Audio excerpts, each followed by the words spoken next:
Em 2011, os internautas encheram a caixa de mensagem do ministro do Supremo Tribunal Federal, Luiz Fux. A reclamação em massa foi contra o voto dele, que validou a ficha limpa só para as eleições de 2012. Para os internautas, a decisão do ministro foi um tapa na cara da sociedade. O Carlos foi para as ruas para saber a opinião de outras pessoas. Salve, camaradas da TVT, aqui é Carlos e hoje eu estou aqui nas ruas de São Bernardo para saber a opinião do povo sobre a emenda que foi aprovada para que a lei do ficha limpa só entre em vigor em 2012. Os políticos corruptos estão à solta. O que será que o povo está achando disso? É complicado. No Brasil qualquer lei assim demora de torno de 2 a 3 anos para sair em vigor. Eu acho um absurdo, né? Isso aí é a maior sujeira que tem. Eu acho que já deveria estar valendo essa lei. Nada de um ano depois. Eu tô achando também que depois de 2012 ainda vão achar uma brecha para passar para 2015, 2016. Não fazem nada no poder, só roubam.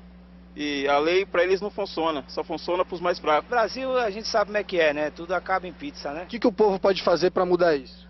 Tentar procurar estudar o passado do seu candidato. Ter conhecimento dos políticos, o currículo deles, para poder voltar, né? Juntar todo mundo e sair pra rua. O brasileiro totalmente acomodado, sossegado demais. Vamos sair todo mundo na rua e vamos fazer um debate daquele, fazer uma passeata grande e botar todos eles no lugar que eles merecem. Como vocês puderam perceber, hoje foi maciça a opinião de que político corrupto tem que estar na cadeia e que a lei do ficha limpa tem que vigorar o mais breve possível. O povo tem que se unir, nada nesse país acontece sem pressão popular.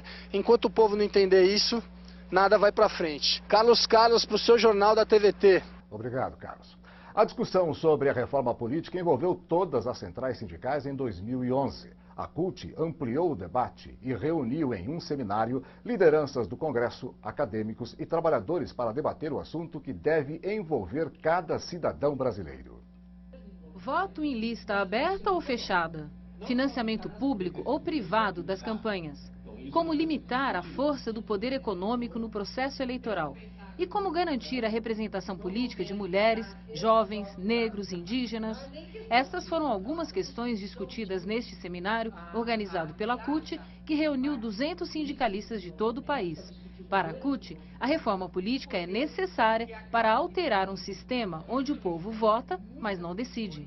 Sem dúvida, o papel da CUT é fazer com que a luta pela reforma política seja uma luta da reforma do tudo, a reforma ideal, a reforma que garanta maior democracia, maior transparência, maior participação dos trabalhadores nas decisões. A gente também chama a atenção para o papel da CUT, dos movimentos sociais, no sentido de mobilizar os trabalhadores, mostrar que esta reforma, a reforma política, tem a ver com a vida das pessoas. A CUT defende duas frentes de mudanças. Por um lado, o fortalecimento dos partidos com financiamento político público, o voto em lista fechada com alternância de nomes de homens e mulheres e o fim das coligações proporcionais. Por outro lado, o fortalecimento da democracia direta, com a participação da população em referendos, plebiscitos, em projetos de iniciativa popular. Para o relator da Comissão da Reforma Política da Câmara, deputado Henrique Fontana, do PT, o financiamento público das campanhas garante os mesmos direitos para candidatos ricos e pobres. A parcela da sociedade que representa o mundo do trabalho, as camadas mais pobres da população, elas têm muito menos chance de ter representação no parlamento brasileiro, porque com financiamento privado e sem limite de gastos, os candidatos mais potentes ficam sendo os que mais arrecadam e isso gera uma desigualdade que é inaceitável no sistema. Por isso que eu considero, de todos os pontos para melhorar o sistema político brasileiro, o mais importante a adoção do financiamento público exclusivo de campanha. A CUT também inclui na reforma política ideal a paridade entre homens e mulheres na lista de candidatos. Precisa pensar em como incluir aqueles e aquelas que estão fora do parlamento brasileiro. O parlamento brasileiro ele tem que representar a real sociedade brasileira e hoje ele não representa. Hoje as mulheres, os negros, os jovens, os pobres do nosso país não estão representados no Congresso Nacional.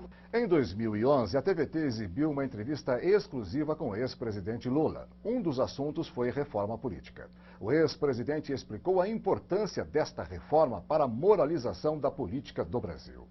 Primeiro, a reforma política é importante porque ela vai passar a dar mais seriedade aos partidos políticos, Num país em que tem muitos partidos políticos e que você é obrigado a construir alianças políticas, coalizões, é importante que você tenha as direções partidárias com autoridade para fazer negociações.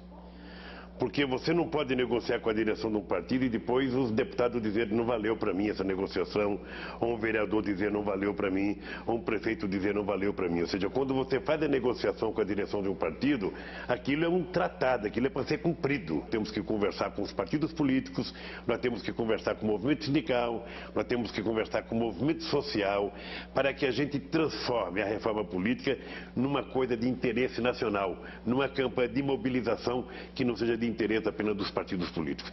E eu me comprometi com o meu partido a participar dessa campanha, a viajar pelo Brasil para discutir a reforma política. Agora veja o que falou Lula sobre o financiamento de campanha por construtoras, empresas de transporte, bancos, enfim, grandes empresas privadas.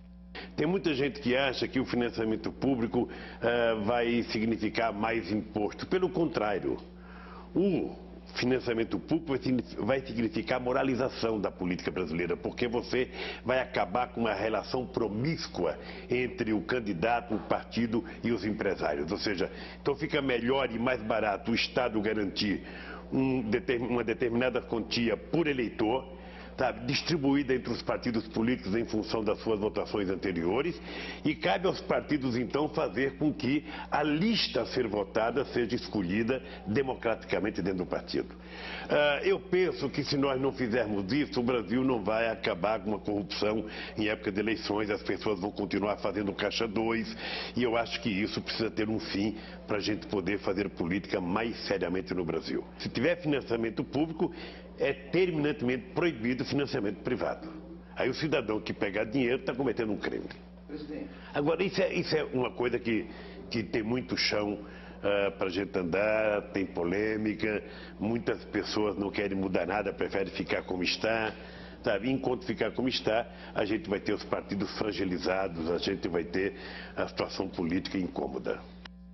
E está aqui no estúdio do seu jornal o comentarista de política nacional, Paulo Vanucchi. Boa noite, Paulo. Boa noite, Ribeiro. Prazer te receber novamente. Prazer todo meu. A primeira pergunta, Vanucchi, a reforma política que o Brasil precisa passa pelos problemas com a corrupção?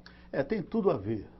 Uma coisa com a outra, o enfrentamento da corrupção exige uma reforma urgente no nosso sistema eleitoral. O presidente Lula acaba de apresentar na matéria as razões básicas. O financiamento é legal, mas a empresa que vai lá e ajuda um candidato, visita o candidato eleito para pedir que seja feita aquela linha do metrô, aquela ponte, e começam os problemas todos. Então é preciso, não foi possível em 2011, mas em 2012 retomar com a CUT, com os movimentos sociais, os sindicatos de trabalhadores, exigindo uma reforma que traga pelo menos essas duas mudanças. O financiamento público proibindo qualquer participação de empresas, porque acaba com a igualdade entre cidadãos para disputar. Quem tem contato com as grandes empresas se elege, quem não tem não consegue se eleger. E o voto em lista, porque é um jeito de os partidos serem realmente partidos e não meros conglomerados de pessoas muito diferentes. Paulo, nós vimos a participação dos trabalhadores organizados no debate sobre a reforma política. A sociedade brasileira, na sua opinião, está mais consciente depois deste ano? Está mais consciente, até porque existe uma situação geral. Em primeiro lugar, o empenho da própria presidenta Dilma, no sentido de agir com firmeza diante das denúncias, pedindo que os seus ministros acusados respondam. O debate sobre a reforma política e o envolvimento da população em matérias como essa do Caros, sobre a ficha limpa, mostra que o Brasil avança, mas ainda é uma espécie de gravidez em que o filho não nasceu. É um acúmulo que demora 1 ano, demora 2, está nascendo, mas já está à vista um Brasil em que realmente as instituições vão funcionar com transparência, com participação direta do cidadão e com a corrupção declinando ano a ano até virar um fenômeno residual.